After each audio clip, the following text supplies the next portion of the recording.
Hi friends, मेरा नाम Juliana है।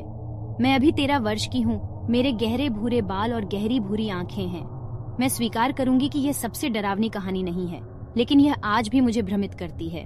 ये घटना 2017 के मध्य में मेरे साथ हुई। मेरी माँ एक नौकरी करती हैं जहाँ उन्हें बहुत ट्रैवल करना पड़ता है। तो ऐसा होने से कुछ दिन पहले उसने कहा कि उसकी एक बिजनेस ट्रिप है और वह कुछ दिनों के लिए बाहर जाएगी। मैं बहुत दुखी थी, लेकिन मुझे पता था कि यह सिर्फ एक बिजनेस ट्रिप थी और वह जल्द ही वापस आ जाएगी।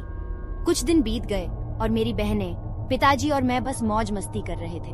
बाहर जाना, फिल्में देखना, स्नैक्स खाना, ये सामान्य बात है। आखिरकार वह दिन आ ही गया जब मेरी माँ वापस आएंगी। मुझे कुछ हफ्तों से सोने में परेशानी हो रही थी, इसलिए मैं अपने बिस्तर पर लेटी हुई थी और सो नहीं पा रही थी। फिर मैंने दरवाजा खुलने की आवाज सुनी और कदमों की आवाज सुनी, लेकिन तभी यह अजीब हो गया।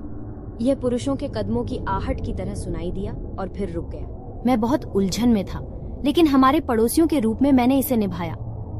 मैं एक टाउन हाउस में रहती थी, इसलिए मेरे 9 साल के बच्चे जैसे दिमाग में यह बात समझ में आ गई। आखिरकार लगभग 2 बजे मैंने एक महिला के कदमों की आहट सुनी। मैंने सीढ़ियों के ऊपर एक महिला को देखा। उसने पेंसिल स्कर्ट पहनी हुई थी और वह बिल्कुल मेरी माँ की तरह दिख रही थी। मेरी माँ की पसंदीदा प्रकार की स्कर्ट पेंसिल स्कर्ट है, इसलिए स्वाभाविक रूप से मुझे लगा कि वह महिला वही थी।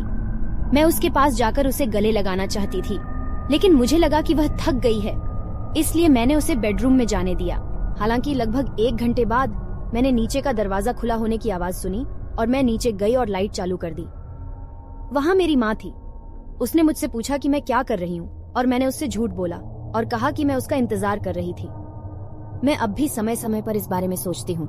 अंदर ही अंदर मैं घबरा रही थी। वह महिला कौन थी और वह मेरी माँ जैसी क्यों दिखती थी?